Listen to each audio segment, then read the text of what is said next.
This is episode number 435 with Erica Greene, manager of machine learning engineering at Etsy. All right, Erica, welcome to the show. Wonderful to have you on. We're going to dig right into some meaty topics. So we know that you work at Etsy. Tell us about the kinds of problems that you solve at Etsy, and tell us about the kind of company that Etsy is as well. Probably many people are aware of it, but you could do a better job explaining it than I could.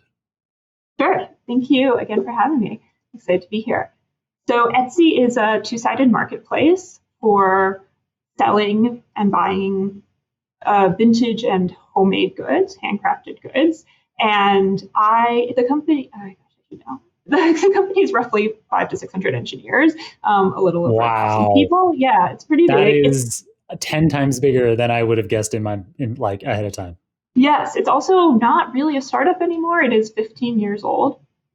It is based in Brooklyn, New York, and we have offices in San Francisco and Dublin.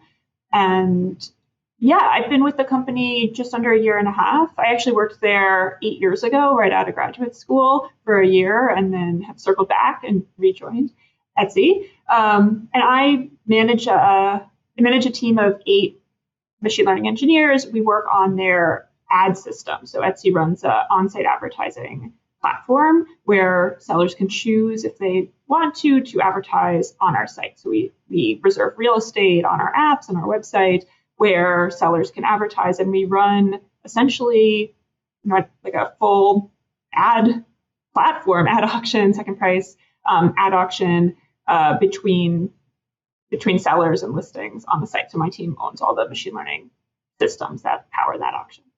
Nice. I mean, that sounds, obviously there's a lot of companies out there that exist solely for creating these kinds of ad platforms. And so to have that internally, I think it's a non-trivial engineering task. Yes, for sure. And it's an interesting problem space because we own everything. We're in some ways both the buyer and seller side of the ad auction. And yeah, it runs at a very large scale. Etsy has been very successful. We have a lot of people on our site, and we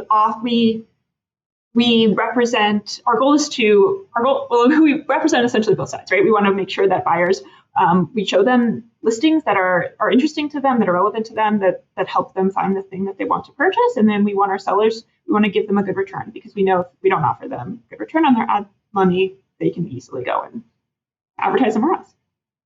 Right. I understand. So what kinds of problems do you need to be solving specifically as managing the machine learning engineers on the ad platform at Etsy?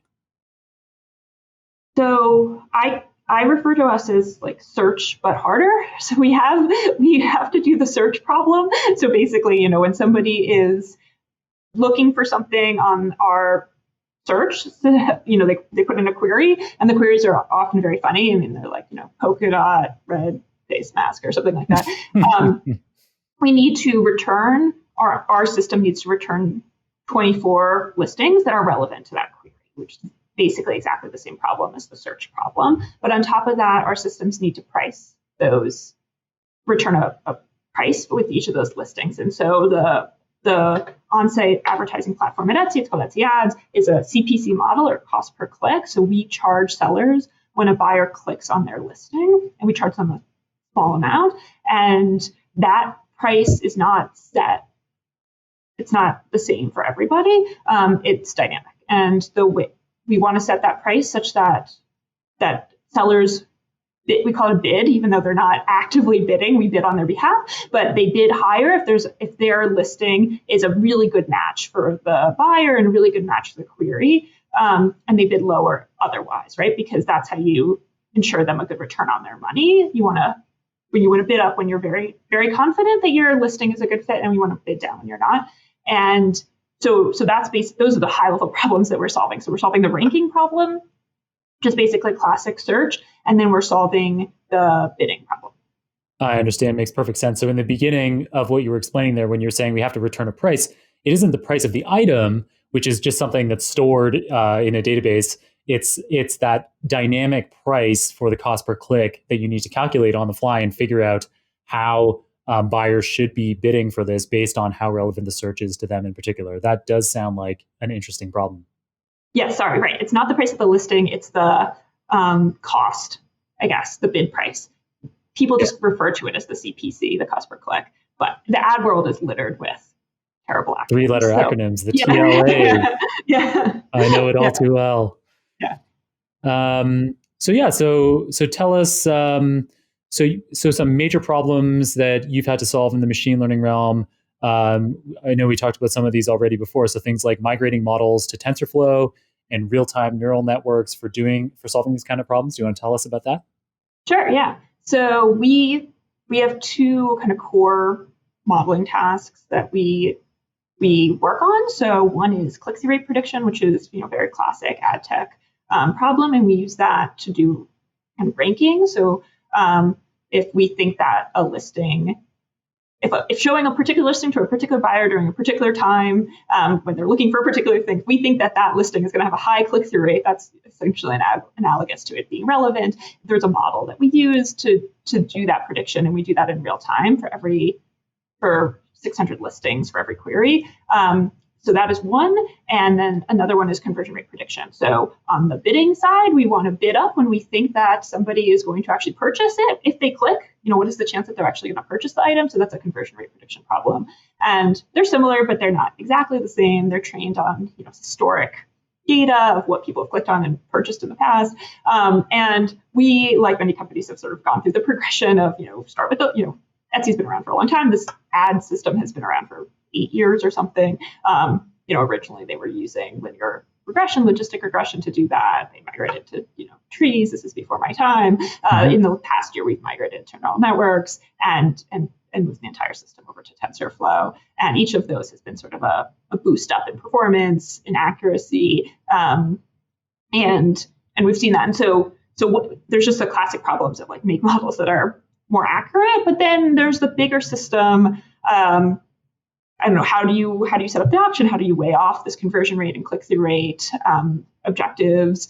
How do you scale the system? There's engineering problems there. How do you measure success? How do you weigh these different outcomes for these different stakeholders? So those are there is just the like make the model better problem, but then there's also the like how do you tune and run the entire system?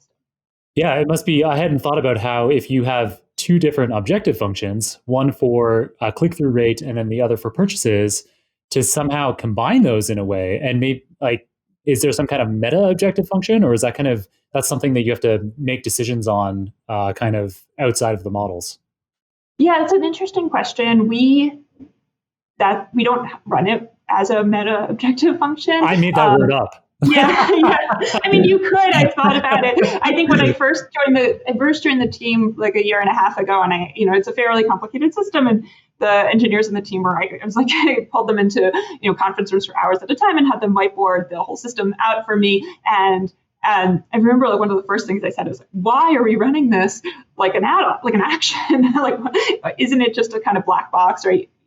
Query comes in and we need to return listings and prices, but why do we need to have all these different parts of the system? And part of that is historic, that the Etsy used to allow the sellers to pick their CPCs. So they would say, I am willing to pay 7 cents for a click, or I'm willing to pay up to 20 cents for a click, or something like that. Mm-hmm. And for various reasons, the company decided to move everything onto this auto bidding system. But in the past, it had to be possible to set a CPC, a bid price. But yeah, I mean, I think it doesn't need to be run in different ways. It could be run as sort of a joint optimization problem, but there's a sort of efficiency to doing it that way. And I think if you think of the bidding system as separate, if you thought of there being like a church-state divide between the bidding side and the ranking side, then certainly it is optimal for Etsy, for the company running the auction, if we rank based on bid times predicted click-through rate. That is like sort of weighted chance that something is going to be clicked, and that's sort of revenue optimal thing, but we own both sides, so we really are trying to both get good return and good. I totally understand. I think it makes listing. sense to have those as separate models. This episode is brought to you by Super Data Science, our online membership platform for learning data science at any level. Yes, the platform is called Super Data Science. It's the namesake of this very podcast. In the platform, you'll discover over 2,500 video tutorials, more than 200 hours of content, and 30 plus courses, with new courses being added on average once per month. All of that and more you get as part of your membership at Super Data Science. So don't hold off. Sign up today at www.superdatascience.com. Secure your membership and take your data science skills to the next level. That migration from decision trees to neural networks and TensorFlow, that's something that happened since you joined. Was that an obvious decision? Was it always something that you were confident would be successful, or was it easy?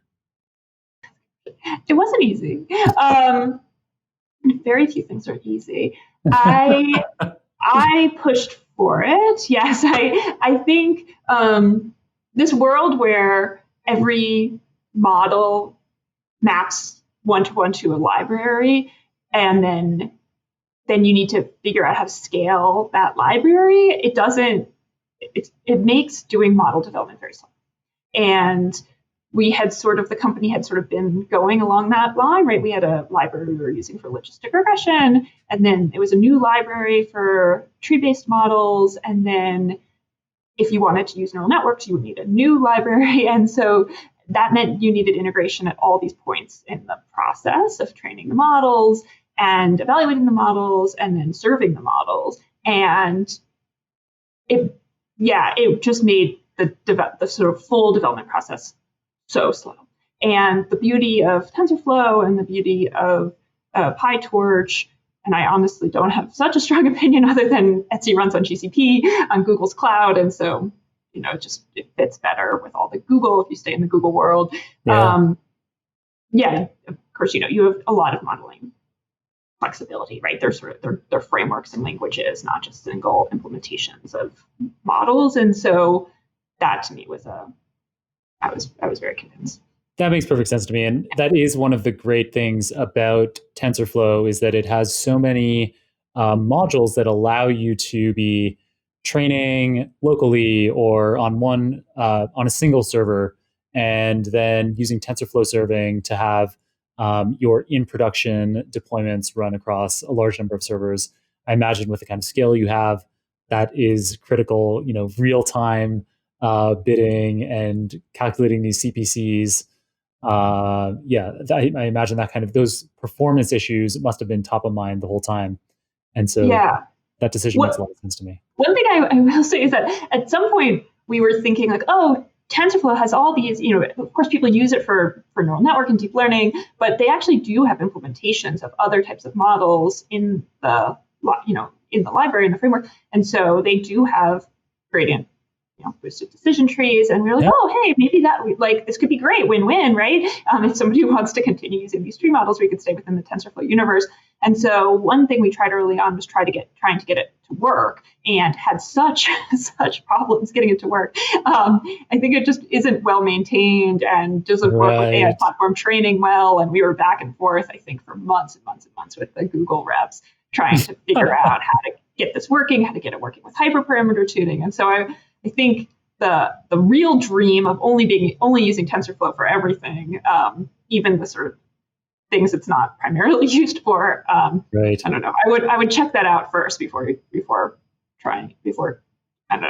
convincing yourself that it's actually going to work. Yeah, that makes a lot of sense. I would have actually assumed that those kinds of extra libraries for decision trees would work. So that's a really good tip to look into that if that's one of the key reasons why you're thinking about using TensorFlow. Because I actually, to my students, I often say, you don't think of TensorFlow, you shouldn't think of TensorFlow and PyTorch as deep learning libraries. Right. You should think of them as automatic differentiation libraries. So libraries that allow you to descend a gradient and optimize objective functions. So find the right cost per click. And it should work across any kind of model. But of course, we get used to, you don't want to have to code up a random forest algorithm from scratch in TensorFlow if you could do it much more easily with XGBoost or something. So that is a great pro tip. Yeah, I think it's just this universe is changing so quickly, right? So, TensorFlow 1 to TensorFlow 2 to these different versions of it. And then if you're running, I don't know what they're using for your students were using for training, but we've been using AI platform, which is just, a Docker image with TensorFlow built in and NumPy and whatnot, and then you can run it in the cloud and train a model. But that has certain versions pinned, and you get into this, and then these not very common implementations of models that are not used necessarily. Google is not great at keeping things backwards compatible, and so just it's not that they never worked, but they don't necessarily work for the setup that you have. Yeah, this is version issues are like when people ask me, they're like, "Are you ever worried that machine learning is going to put you out of a job?" I'm like, no, absolutely not, because there's like all these version issues that a machine couldn't possibly figure out. Yeah. Maybe they'll figure out how to model perfectly, but they won't be able to get everything up and running and installed. Yeah. Although that's not really the fun part of the job, but yeah, it is what we spend a lot of time on. Yeah, that is. Yeah, I think that doing it the way you're doing is the best way to do it, to have everything inside a Docker container and maintain the versions. But then absolutely, when you get into these situations where you have a big version update, we had at my company a couple of years ago, we made the switch from Python 2 to Python 3. And it was a huge engineering undertaking to make sure that our production systems were going to work as well or better in Python 3. And those are the biggest kinds of changes. But even as you say, TensorFlow 1 to TensorFlow 2, actually, if you'd been, did you start right off the bat when you were at Etsy with TensorFlow 2, or did you have to make that TensorFlow 1-2 transition as well? We had to make the transition at the time. AI platform training, I think, did not support TensorFlow 2, and so we did it in TensorFlow 1, and so we have had to make that transition, and it has been much more painful than I expected. Like, we have trained models in TensorFlow 2, just made the small code changes to make it compatible, with APIs, and then found that the predictions for every we were predicting on listings, for every listing was shifted by 0.15 or something like that, and Wow. exactly shifted for everything. And that's you'd never expect that. Like, if things break, you're like, okay, but for yeah. things to work but be off by a little, that is bizarre. Yeah, it's really bizarre. And because we run this bidding side, the system is a bidding side of the system and a click-through rate side of the system, and then we take these two different kind of numbers coming from either side, and we multiply them together and do a little logic on them. Actually, them shifting isn't quite as bad. Right. And so, we spent a lot of time. I mean, there's a page on the TensorFlow Google website of all the things that have changed between TensorFlow 1 and TensorFlow 2, and some of them are very low level, very frustrating, like the calculate the loss as the average the sum of the losses of all the examples in each mini batch instead of the average, or vice versa, but it changed. And this is the kind of, in the Atom optimizer, this is the kind of stuff that you don't expect to be changing. If anyone from Google is listening, maybe they could tell me why that happened. Yeah, I always think of it in my mind as an API change, right? Of like how you're interacting with things behind the scenes. I did not even know that. That is hugely important to know. Maybe I need to go back and look at some changes that I made in the past from TensorFlow 1 to TensorFlow 2, because I was not aware that things under the hood like that, like how values are being calculated, were changing. So, note that down. Yeah. The backwards compatibility stuff is, it is important when running, an enterprise service, and we run in Google Cloud at Etsy, and we have been increasingly using Google managed services on my team. It's different across different teams of the company, but all these different pieces fitting together, data flow and AI platform training and TensorFlow, and the hyperparameter tuning service. It's another managed service, and they're great and they're incredibly powerful. But the versions change very quickly.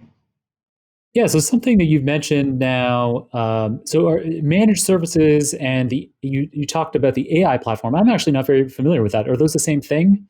Are they related? Oh yeah, sure. I meant managed services as like a broad category of these cloud-based services where you're not hosting your database. Even if you're sort of renting the server space, you're not running the database. Right. They're running the database, and then you're calling out to it or using it. So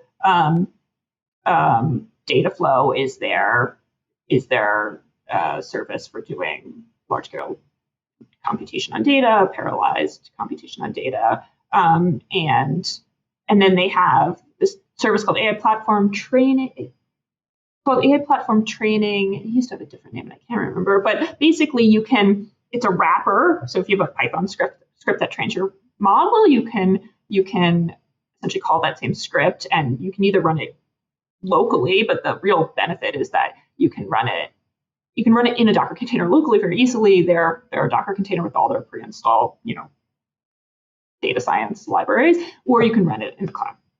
And you can pick hardware to run it on. So you can run it on GPUs, you can run it on big machines, lots of memory, or smaller machines. And you can see there's some web UI. You can log in and see like how it's progressing, see the logs from what's going on. And you can basically run any arbitrary, as far as I know, Python script as long as you have the libraries. And you can add different libraries if you wanted them to include in the Docker container. And this is great. This means that if this means that you don't have to SSH into some computer somewhere. You don't have to keep that computer, those resources running, right? You can scale up and scale down. And you can run against lots of different hardware, TPUs and GPUs and whatnot. So it's been great. And the other real benefit of this service is that they have the capability to do hyperparameter tuning. So if you can run your model and train it on a platform, then you can run it 100 times.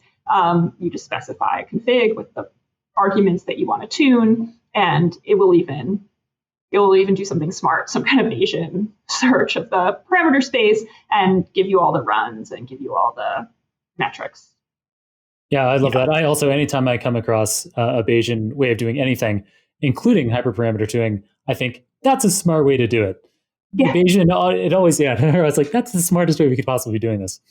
Well, that's awesome. I didn't know about that AI platform, and I'm going to check it out because I spend way too much time SSHing into servers that I spin up on GCP. Yeah, I think it's great. Right. I had a big argument with my partner about this. He runs a research lab, and he's like, he has these computers, and he has his students SSH into it. And I was like, this is crazy. You can't scale that.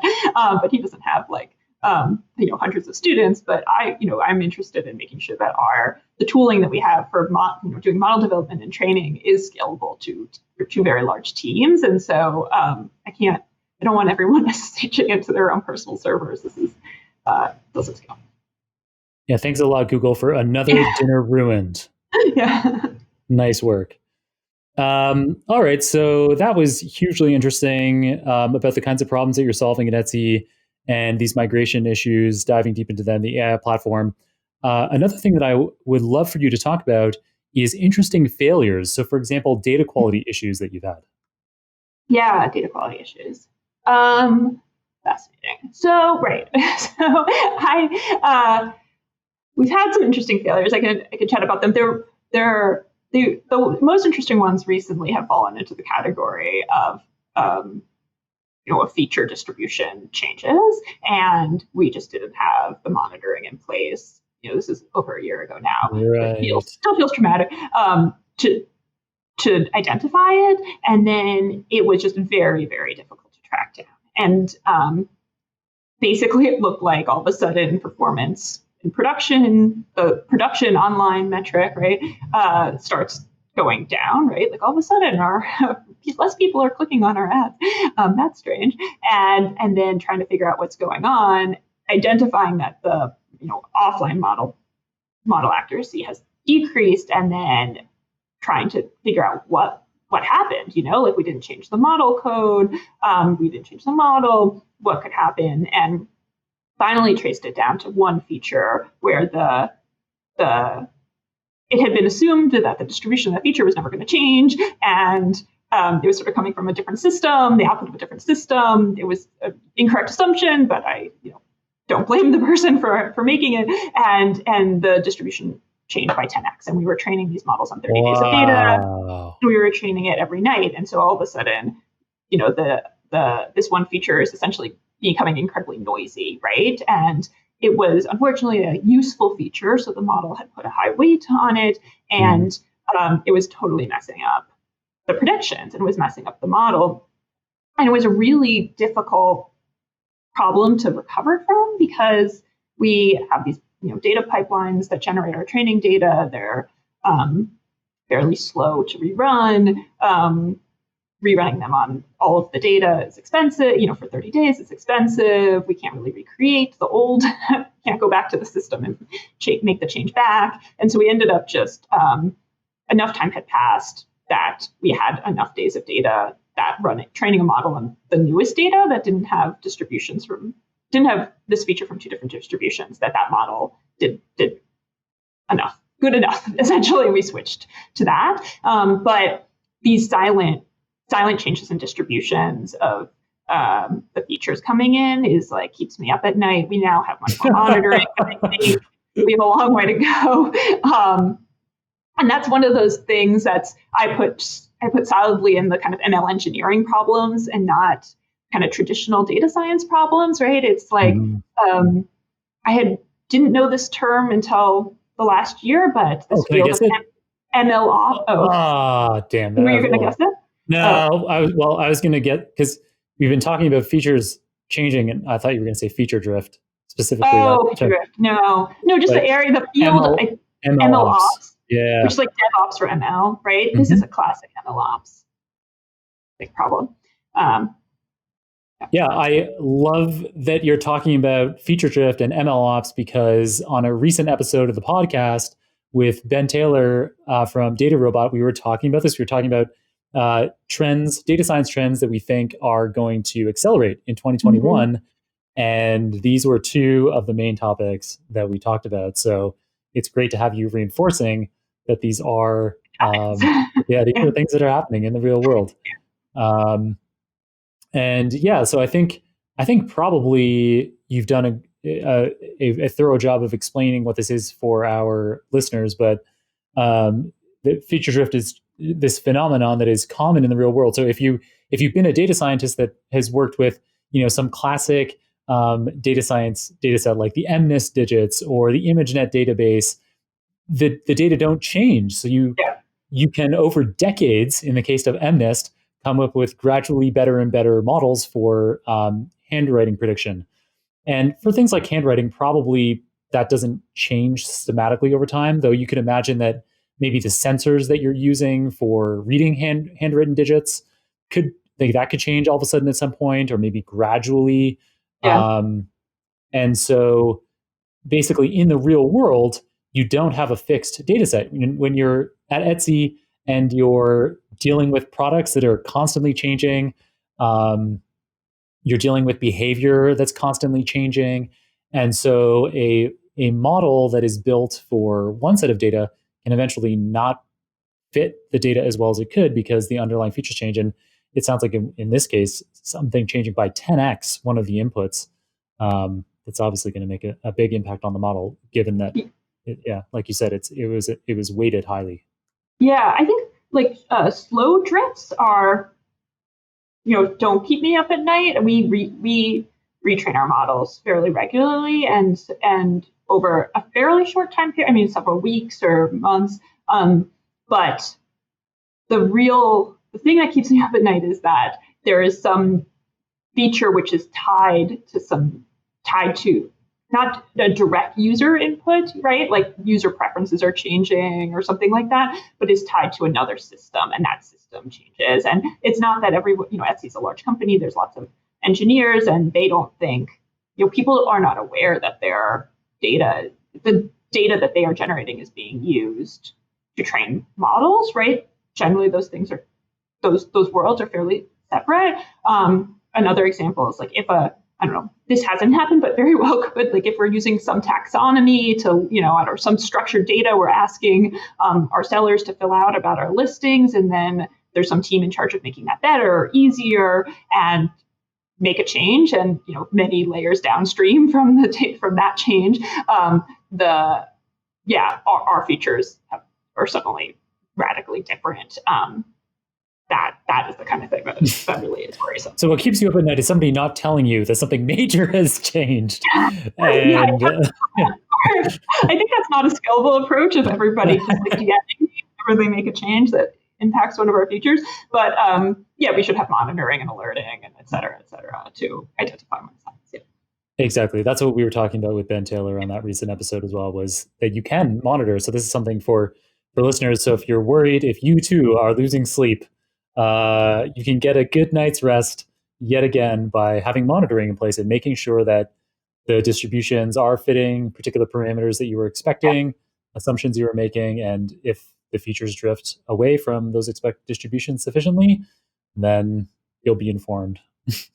Yes. Awesome. So tell us about how you decide what to work on. So, when how do you decide as a team? How do you, when you're presented with particular problems to solve, you decide which ones are worthwhile, which ones are worth tackling? Yeah, that's a great question.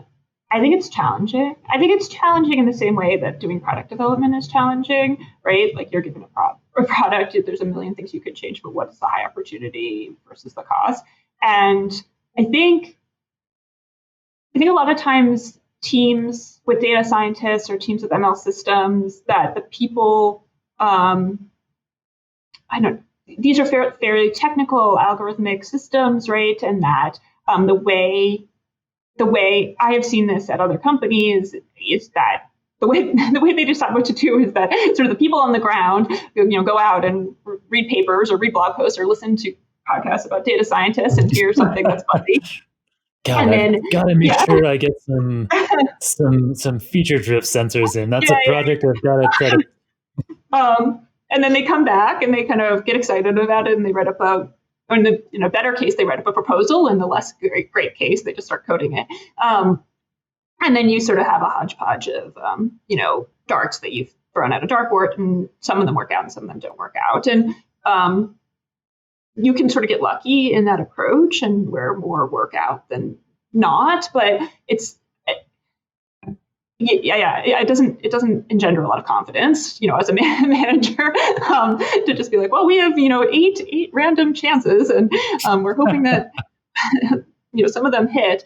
So I don't know. I've tried to take a little bit more of a strategic approach to this, and we've actually been running a discovery process, not dissimilar from what people do for product discovery, and kind of a classic, design thinking type product discovery thing process. And so, what does that look like? That looks like we brainstorm high level areas that we could go into. So, should we be, what about incorporating more image processing as a broad scope thing? What about more personalization? What about some kind of approximate nearest neighbor? Or what about just like better candidate set? Can we do some more sophisticated things on candidate set?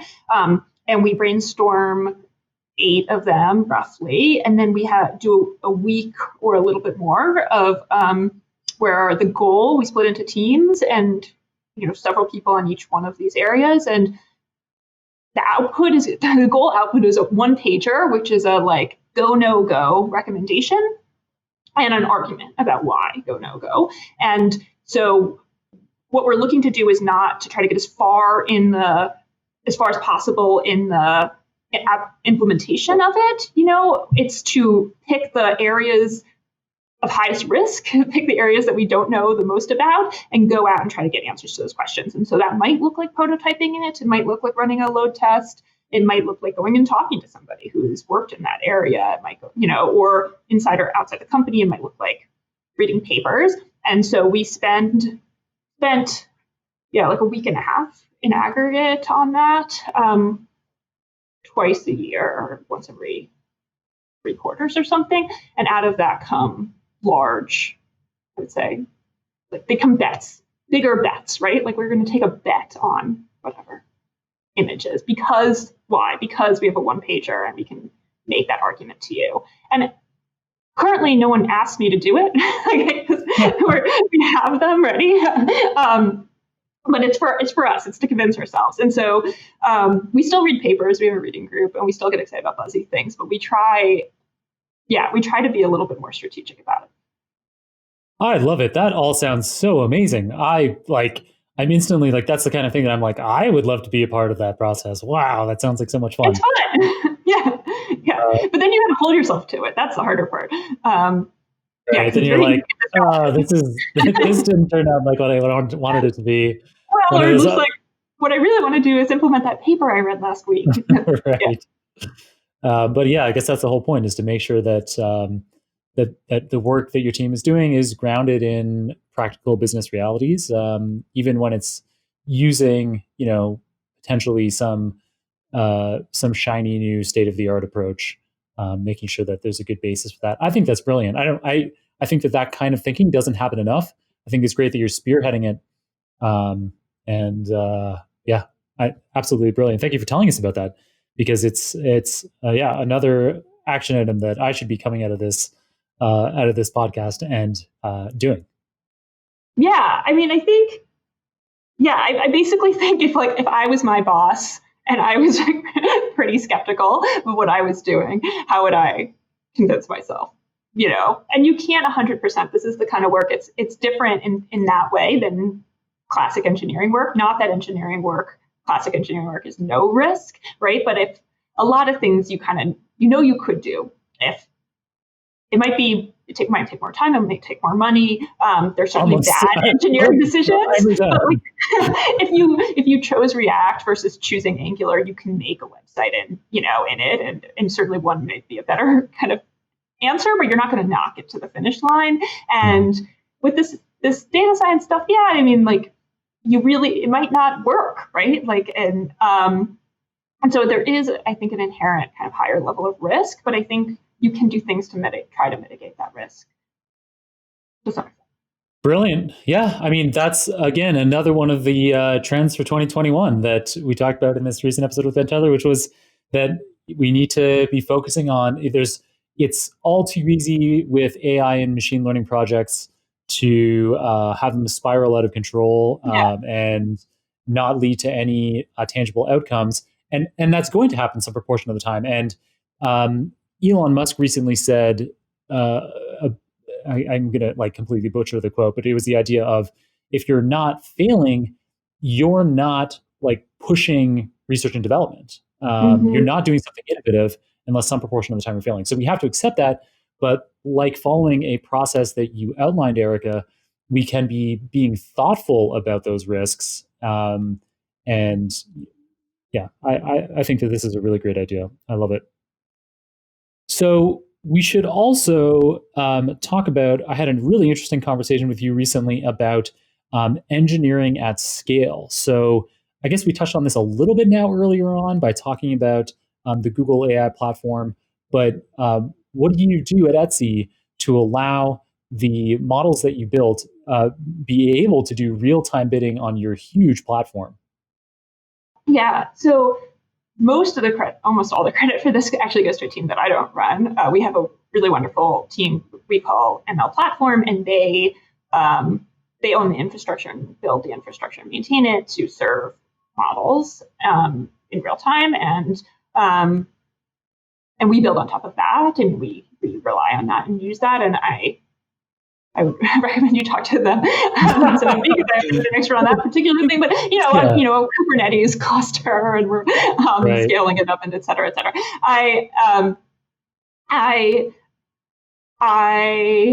What do I say? The stuff I think about more, because this team has this part solved for, basically. I think about more sort of model development at scale. Perfect. And ML systems at scale. Instead of the infrastructure to do it. And so some things that are hard to scale, I have seen, working in this industry at different places. So one, just collaborating on an experiment or on a model, I think tends to be really difficult, right? And it's something that there's not, I think, a lot of guidance or resources to do. So we often see people just working in silos, not because they're bad collaborators or bad communicators, but because the tooling to help to do it collaboratively just isn't there in the same way it is for classic software engineering, right? So examples include that are hard, like you try 10 different things. How do you do that? Are they different branches? Are they different commits? Where do you record it? Do you record it? We just have these spreadsheets that are like, 150 lines long of every experiment. Only the person who wrote that spreadsheet could possibly decipher, like you start writing shorthand if they're lucky. How do you map it back to the commit in code that did it? So all of that is hard to scale. You end up writing a bunch of code that could be shareable, but isn't because there's I don't know. I just think that the kind of best practices aren't really there yet. So we migrated everything to TensorFlow. We're writing all of these transforms in TensorFlow Transform now. And we're just writing them for our team, right? But there's lots of other teams building models. And so we've been talking at the company about having a shared TensorFlow Transform repo and having it be pulled in as an external library. That just takes, it is, I think, the right thing to do, but it takes some tooling, right, and commitment from these different teams, such that every time that if there's sort of a canonical transformation that uses some canonical data from Etsy, or we just want to, it's a re-implementation, we have an in-house tool for featurization right now. There's kind of lots of teams that are going to want to re-implement the kind of standard featurization functions that this in-house tool has. We should do it once. We should do it 10 times.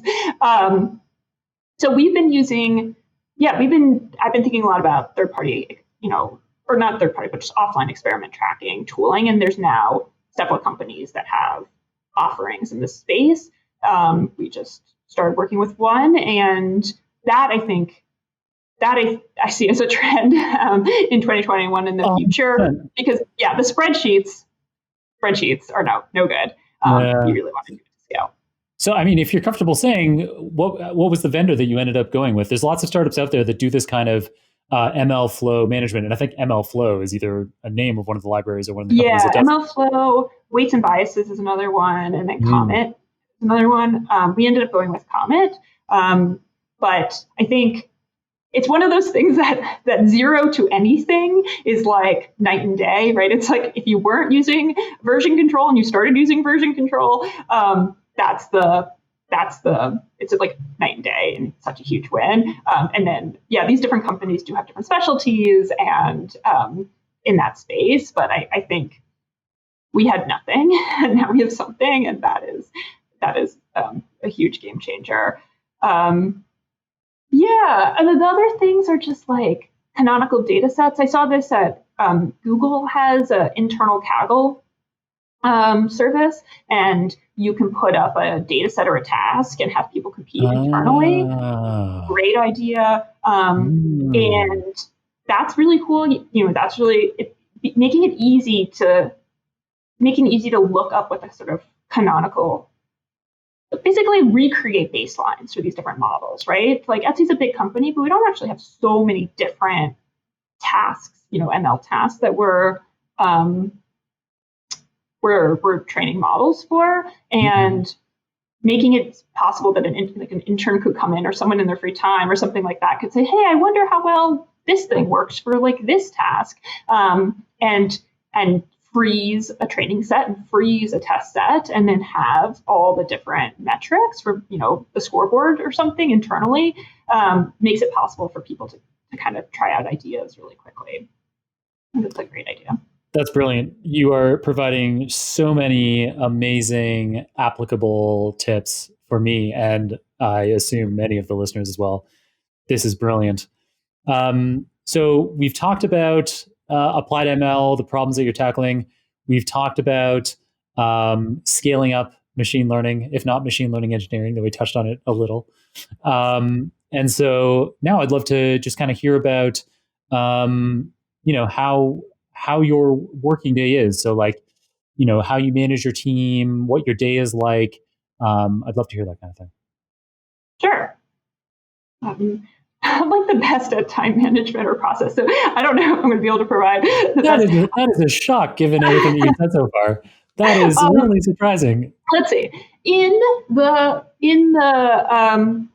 COVID world, I and my team have been trying to make as many decisions async as possible and have a few team meetings as possible. So we do a daily stand up so we can all see each other's faces, and just really, do as quick as possible, kind of what's going on. And then we try to do meetings when there's like actual decisions to be made, right? So like we are refactoring some, all the repository where all models live and we're doing big refactor. And so there'll be ad hoc meetings about how do we structure that. And I let the team run those as much as possible. I don't necessarily need to be involved, but we used to have sort of like a modeling meeting and an infrastructure meeting, regularly. And people just don't like being on video chat and when we're all at our desks, and they totally get it.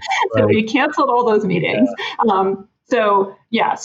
I've organized, and I think people are happier. I mean, they've told me that when they're working collaboratively, I think that like even more so in this remote age, that, even if somebody could do something by themselves before and not feel lonely and isolated because, other people are around them, they could talk about it over lunch and stuff like that, it feels so much more remote and isolated now. So even though I know they could do it by themselves, I'll put 2 people on a project or 3 people on a project, so that we can slice it up smaller and it just is more collaborative. I spend a lot of my day, I do one-on-ones with my team every week, with my manager, and then with my kind of partner managers in the ad space. And we run a reading group every other week, which is really fun. And we read kind of applied ML papers, like KDD type papers. And it's open to anybody at the company. So I run that. And I mostly give feedback or iterate on like project proposals. So I really care a lot about things being written in writing, and, small to large. And then we'll iterate kind of asynchronously on ideas in written documents. And so that's my preference. So in one-on-one meetings with people, and then constantly kind of iterating on ideas in paper. I miss whiteboards desperately. I know that there are these services that try to recreate them. I've not found anything to be remotely satisfactory. I can't wait to go back to the office. Same. I don't know. I think the whiteboard thing, it isn't just because, thinking of like in your head, like, okay, I need to design an application that emulates a whiteboard. It seems like comically easy, right? But it's never going to solve I would run maybe every other week what I would call a local science conference with my team, where we'd book a separate room. So we were all, clustered together in one little office together. But for these local science conferences, it was a big to-do. It was like we'd prepare. I would work with team members on what they were going to be talking about at the conference. And then we'd book a separate room. It had a big whiteboard. It didn't have a screen. Nobody brought laptops. We brought notebooks, and we had the whiteboard. And it's that presence with the problems that people are presenting that you can't recapitulate in the same way that you can't recapitulate real world meetings, because people are inherently distracted. You can't sit people at a computer which has all of the internet on it and all of their other applications that could be lighting up in the background. And maybe they're actually lighting up, though, you could ask people to turn notifications off or have only this one screen open. But it's just the habit of this being the device that does all of that other stuff. You can't be focused like you are in a real world meeting around a whiteboard. And so all these sort of this is like, very hot topic to have a hot take on, like the future of work, the future of remote work, the future of flexible work, right? There's a million big pieces on this.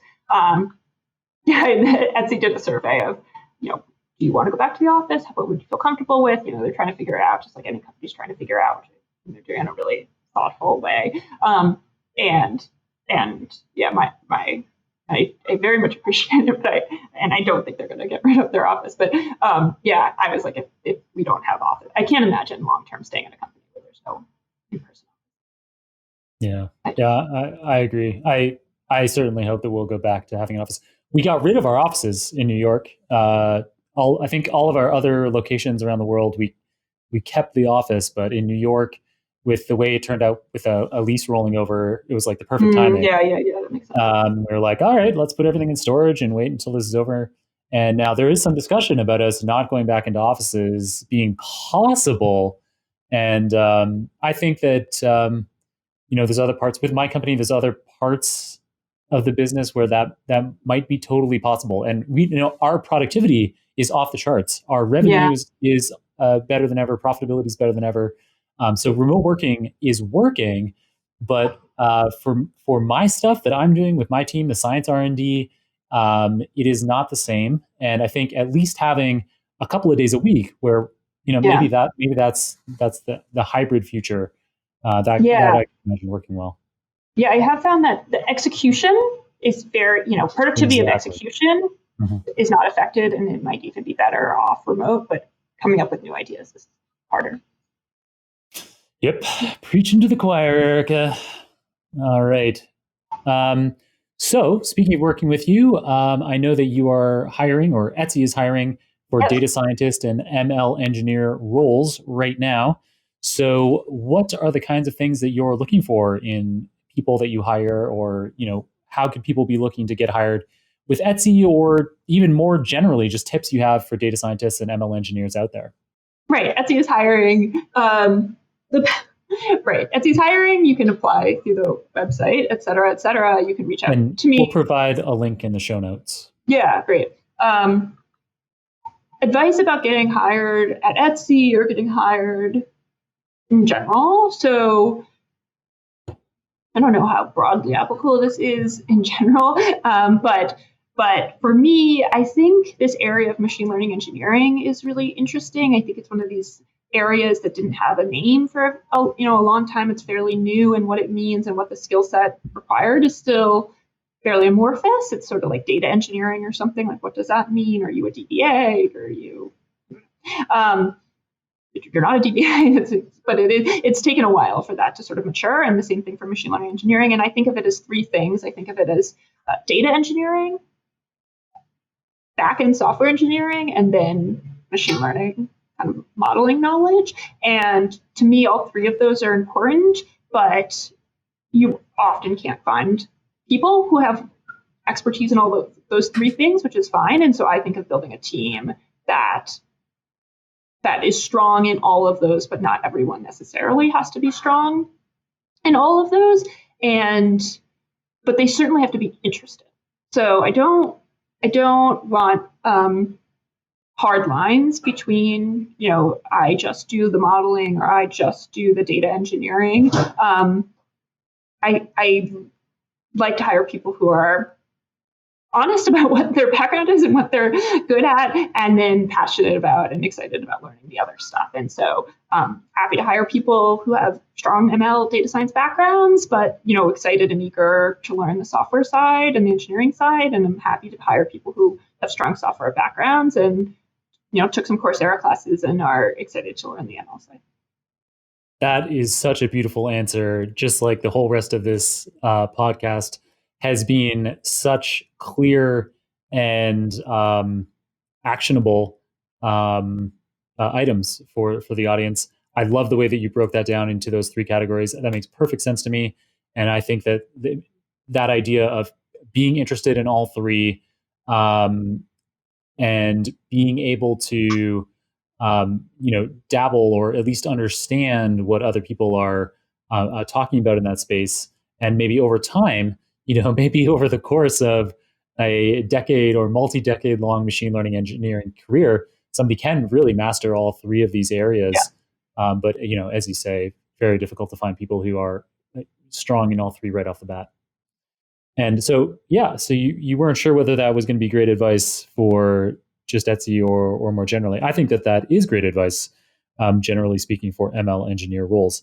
And even more generally, I think that it's never going to hurt if you're applying for a data engineering or data science role and you're interested in all three of those things. Data engineering was the first, back-end engineering was the second, and then machine learning is the third. all three of those things are more and more and more important as the amount of data that we have on the planet is growing exponentially every year. And that is just going to happen more and more and more going forward with 5G sensors everywhere, and better connectivity, cheaper storage, cheaper compute. So, even as a data scientist, being able to handle some of the backend engineering, the data engineering is going to be critical going forward. Nice. And you mentioned to me that you had some thoughts on diversity in hiring as well. Do you want to share those? Oh, yeah. Well, yeah. I mean, I would love for there to be more women, and Black and Hispanic engineers and machine learning engineers and data scientists. I care deeply about it. Etsy cares deeply about it. We could have many, many long conversations about it.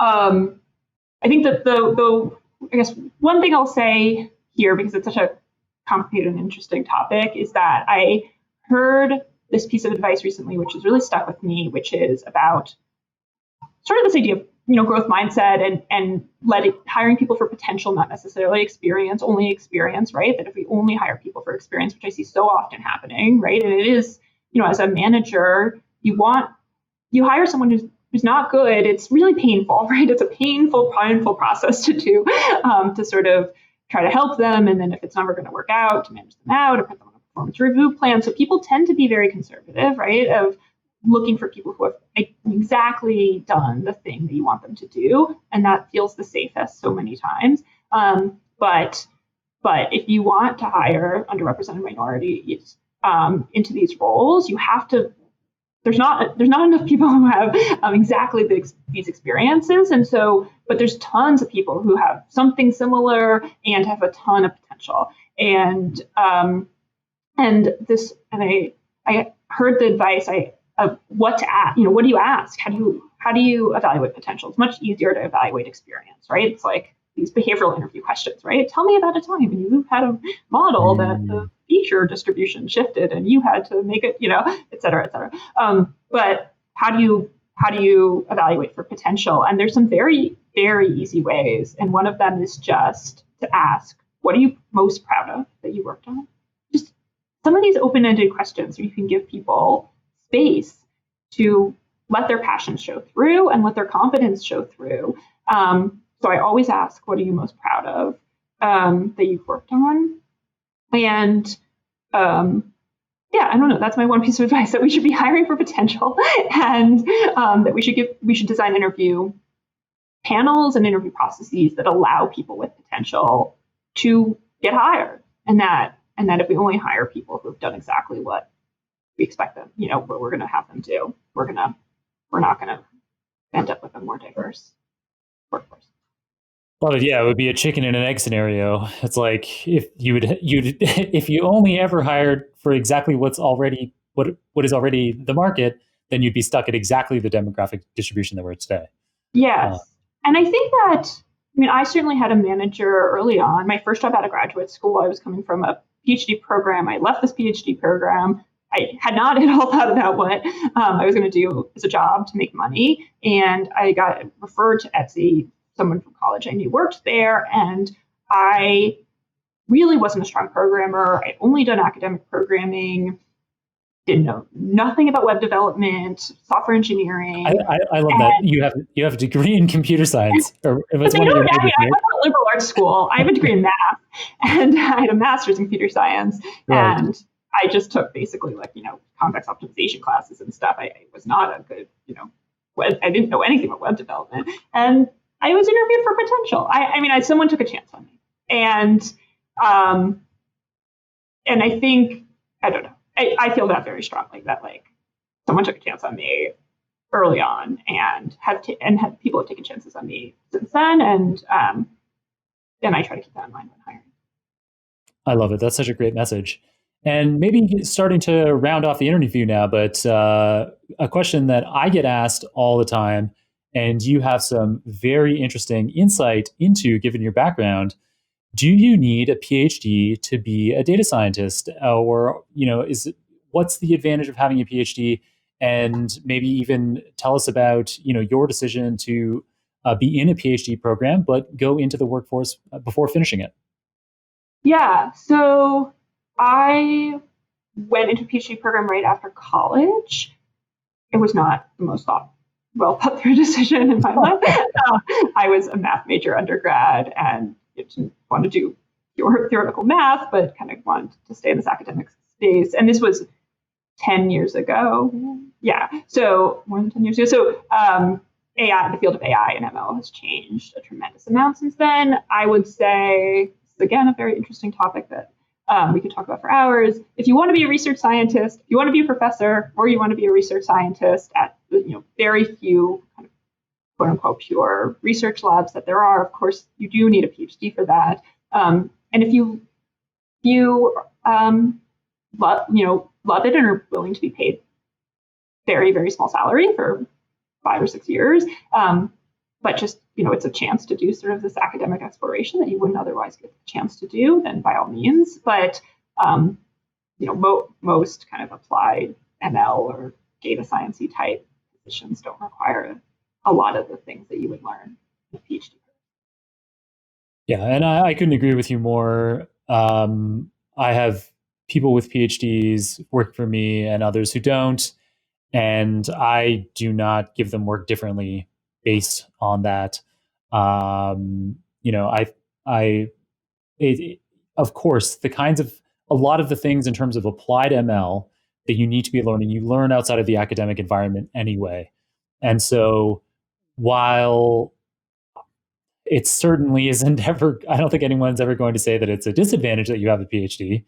I think that it's, as you say, that the roles where it's an absolute necessity, like being a research scientist, are few and far between, and that the most important thing is getting the experience. And so if you're interested in these things, doing Coursera courses on your own on applied ML, either before you start a job in data science or machine learning or on the job, any of this continuous learning is critical.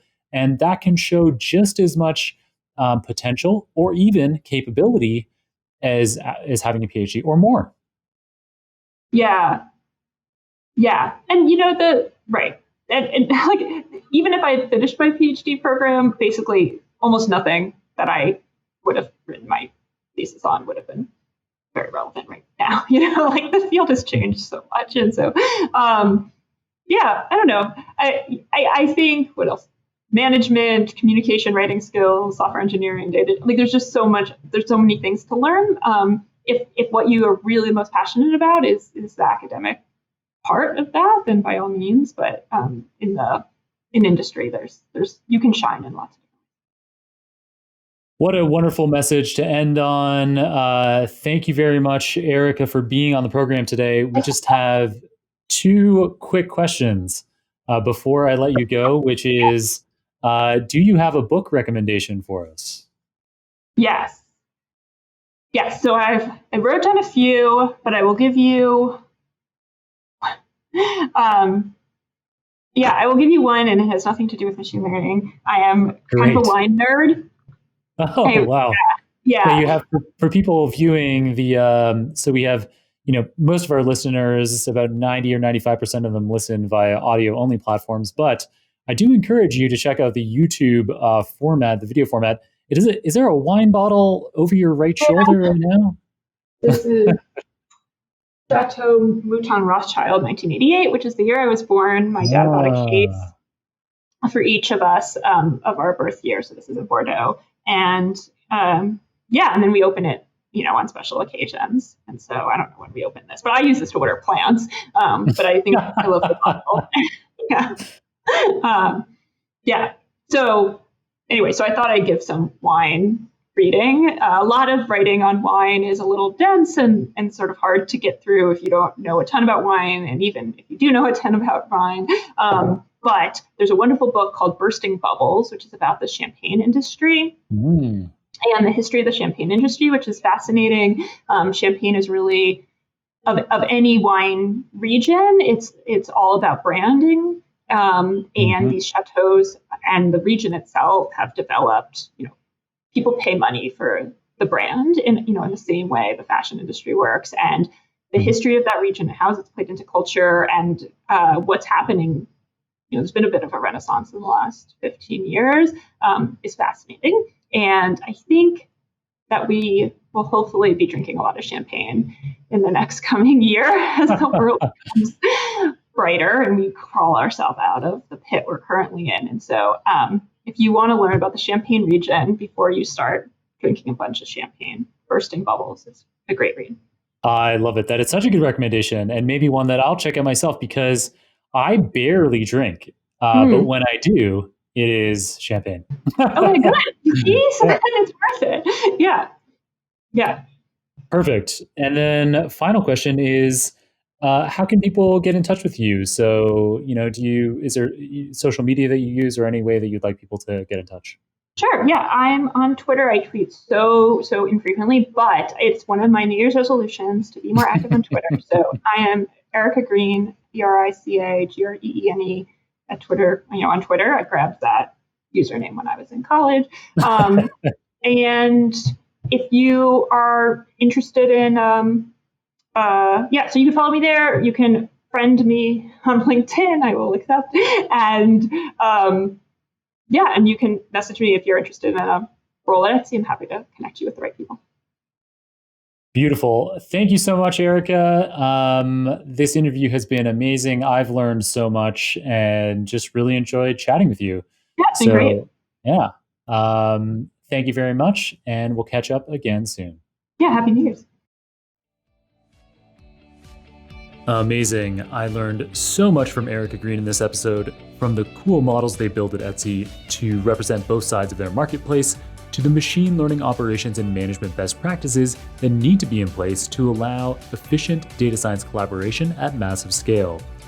From the 3 critical areas of expertise ML engineers should be interested in, data engineering, backend engineering, and ML, to the relative lack of need for a PhD if you're going to be applying data science in the field.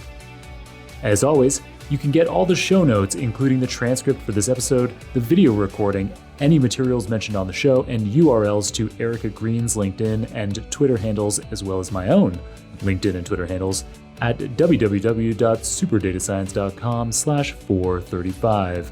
That's superdatascience.com/435. If you enjoyed this episode, kindly leave a review on your favorite podcasting app or on YouTube, where you can enjoy a high-fidelity video version of today's program. I also encourage you to tag me in a post on LinkedIn or Twitter. I'd be delighted to hear your thoughts on this episode and would love to respond to them in public. All right, it's been so much fun. Thank you for listening. Looking forward to enjoying another round of the Super Data Science podcast with you very soon.